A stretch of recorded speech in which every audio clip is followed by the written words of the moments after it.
श्री गणेशाय नमः। नमस्कार दोस्तों, अर्चना भक्ति में आपका स्वागत है। दोस्तों, अगर आपको हमारी कथाएं पसंद आती हैं तो हमारे चैनल को लाइक करें, सब्सक्राइब करें।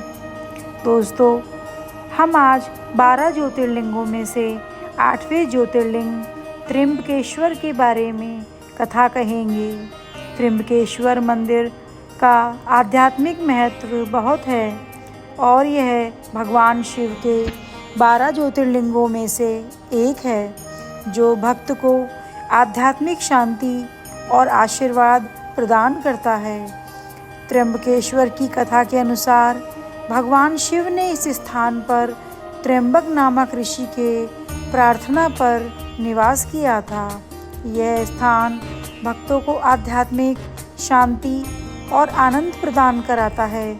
त्र्यंबकेश्वर मंदिर में दर्शन करने से भक्तों को भगवान शिव का आशीर्वाद प्राप्त होता है।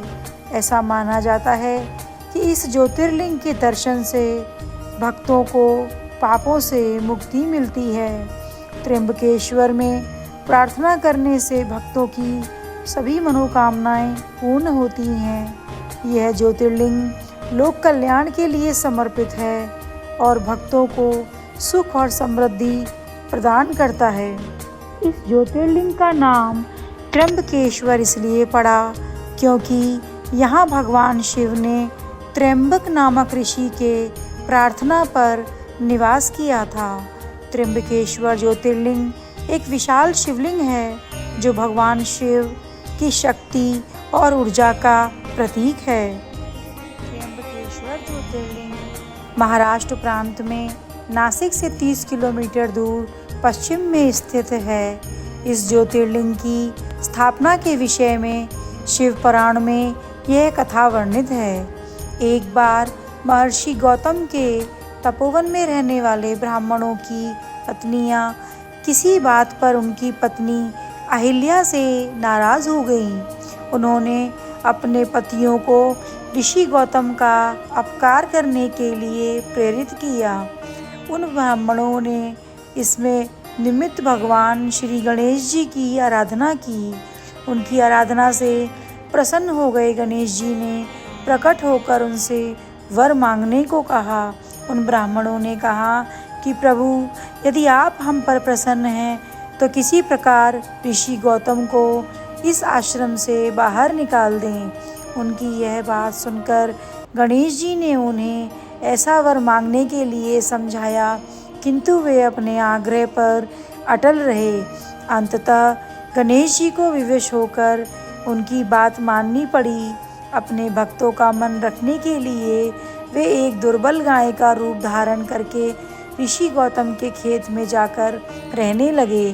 गाय को फसल चरते देखकर ऋषि बड़ी नरमी के साथ हाथ में तृण लेकर उसे हाँकने के लिए लपके। उन तृणों का स्पर्श होते ही वह गाय वहीं मरकर गिर पड़ी। अब तो बड़ा हाहाकार मचा। सारे ब्राह्मण एकत्र होकर गौ हत्या कहकर ऋषि गौतम की भर्त्सना करने लगे। ऋषि गौतम इस घटना से बहुत आश्चर्यचकित और दुखी थे। अब उन सारे ब्राह्मणों ने कहा कि तुम्हें यह आश्रम छोड़कर अन्यत्र कहीं दूर चले जाना चाहिए। गौ हत्यारे के निकट रहने से भी हमें भी पाप लगेगा। विवश होकर ऋषि गौतम अपनी पत्नी अहिल्या के साथ वहाँ से एक कोस दूर जाकर रहने लगे, किंतु उन ब्राह्मणों ने वहाँ भी उनका रहना दूभर कर दिया। वे कहने लगे, गौ हत्या के कारण तुम्हें अब वेद पाठ और यज्ञादि के कार्य करने का कोई अधिकार नहीं रह गया है। अत्यंत अनुनय भाव से ऋषि गौतम ने उन ब्राह्मणों से प्रार्थना की कि आप लोग मेरे प्रायश्चित और उद्धार का कोई उपाय बताएं। तब उन्होंने कहा, गौतम, तुम अपने पाप को सर्वत्र सबको बताते हुए 3 बार पूरी पृथ्वी की परिक्रमा करो, फिर लौटकर यहाँ 1 महीने तक व्रत करो। इसके बाद ब्रह्मगिरि की 101 परिक्रमा करने के बाद तुम्हारी शुद्धि होगी, अथवा यहाँ गंगा जी को लाकर उनके जल से स्नान करके 1 करोड़ पार्थिव शिवलिंग से शिवजी की आराधना करो। इसके बाद पुनः गंगा जी में स्नान करके इस ब्रह्मगिरी को 11 बार परिक्रमा करो।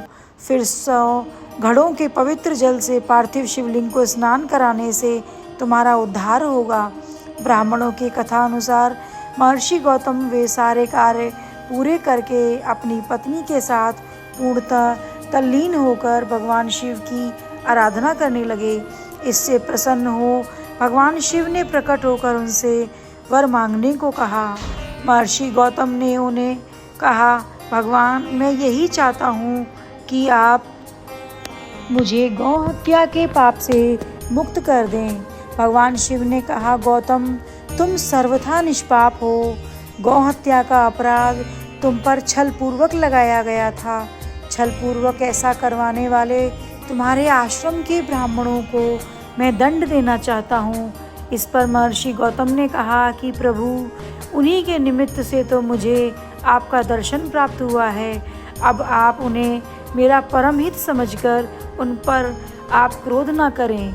बहुत से ऋषियों मुनियों और देवगुणों ने वहाँ एकत्र हो गौतम की बात का अनुमोदन करते हुए भगवान शिव से सदा वहाँ निवास करने की प्रार्थना की।